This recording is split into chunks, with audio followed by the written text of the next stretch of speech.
Hey kids, are you ready to take an exciting e-learning English class? Well, get ready and open up your learner's book on the story of Charlie and the Chocolate Factory, pages 88, 89, and 90. As you know, the title of our story is called Charlie and the Chocolate Factory. Who doesn't like chocolate? Everyone likes it. But what happened with Charlie when he was at the chocolate factory? This is a really important question. Now, if you haven't read the story yet, please go back to your learner's book and start reading it. It's a really nice one. But if you have, let's continue this video in order to solve some important questions. Here we have Mr. Chocolate who's going to be with us in order to solve some questions. Get ready and open up page 88, part 1, Charlie and his family.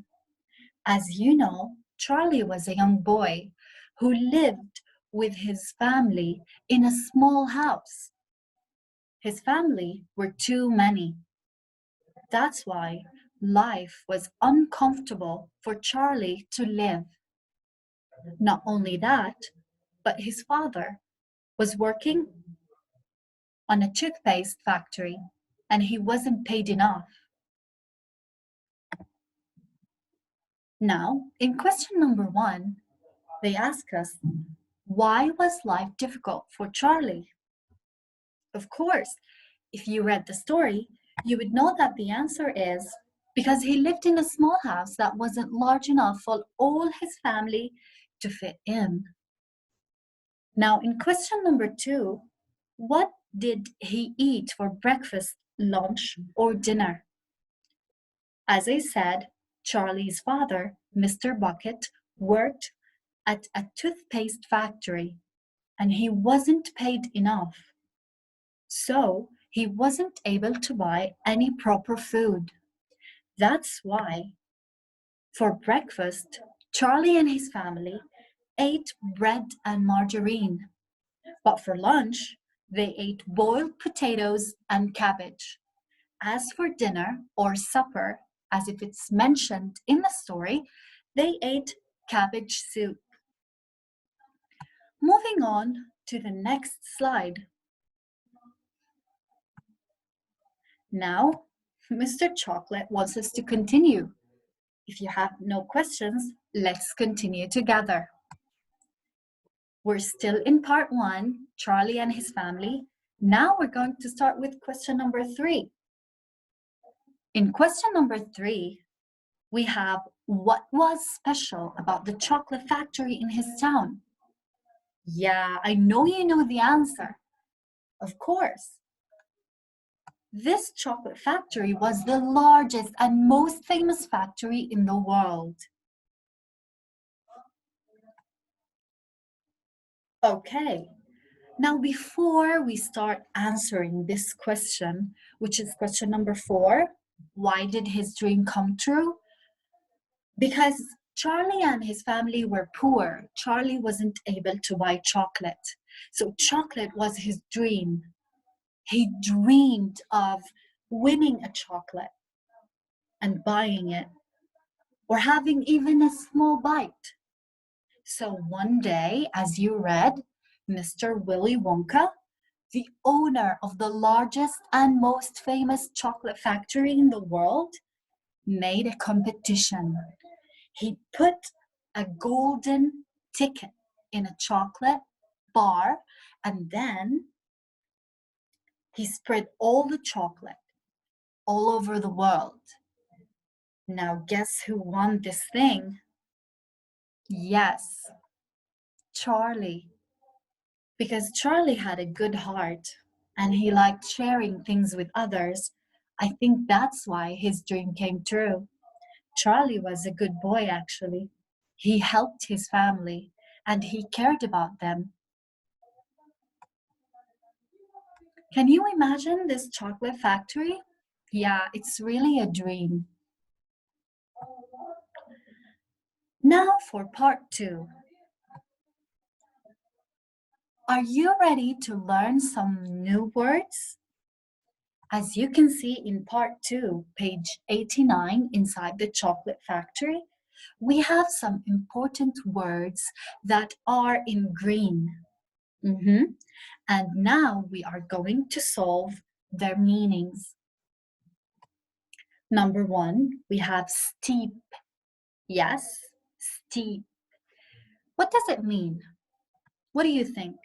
Low, high, or small? Well, according to the photo I see, of course, I think the answer is B. Let's see. True. So the meaning of steep is high. As for enormous, yes, enormous. What does it mean? Is it tiny, narrow, or very big? If you look at the carrot, I think the answer is obvious. Enormous means very big. True.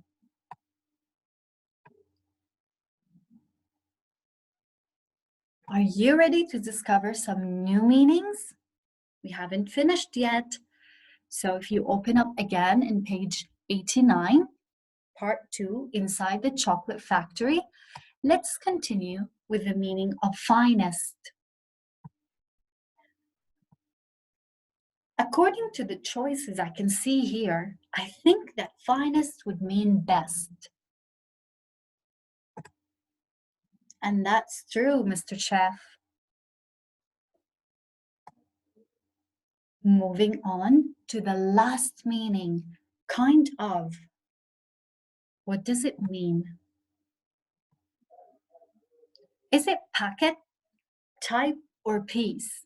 As you can see from this picture you have, I think it would mean type, because we have many types of chocolate. We have dark chocolate, white chocolate, we have milk chocolate, we have chocolate with hazelnut.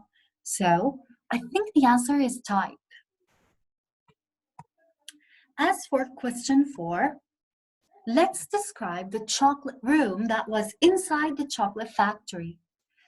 Actually, this room was really magical. Can you see this picture?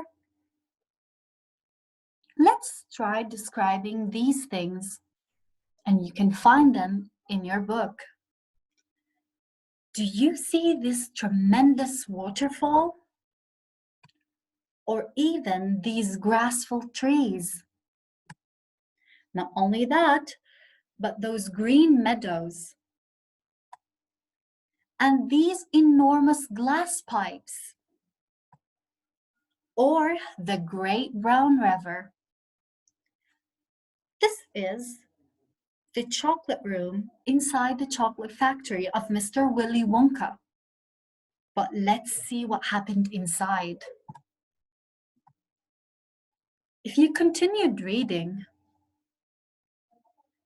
you would know that a boy from those children who won was called Augustus Gloop. Augustus made something that made Mr. Willy Wonka very angry with him. Let's see what happened with Augustus Gloop's accident. Why is Mr. Willy Wonka angry with Augustus? Did you read part 3? Yes? True. This is the answer. Well, because Augustus was a greedy boy and the only thing he cares about is his stomach. So he was touching everything with his hand. Can you imagine that? Even that he has cold. So what happens to Augustus? Mr. Willy Wonka was warning Augustus, and he was telling him to get away from these plants and chocolate. But Augustus was a greedy boy. He did not even listen. So he falls into the river because he wasn't listening to Mr. Willy Wonka's warnings. Now, as for question 3, I want you to watch the movie of Charlie and the Chocolate Factory so that you would know what happened with this fat boy. Thank you. Now it's time to say goodbye and thank you for listening. If you have any question, please don't hesitate sending us an email. Thank you very much.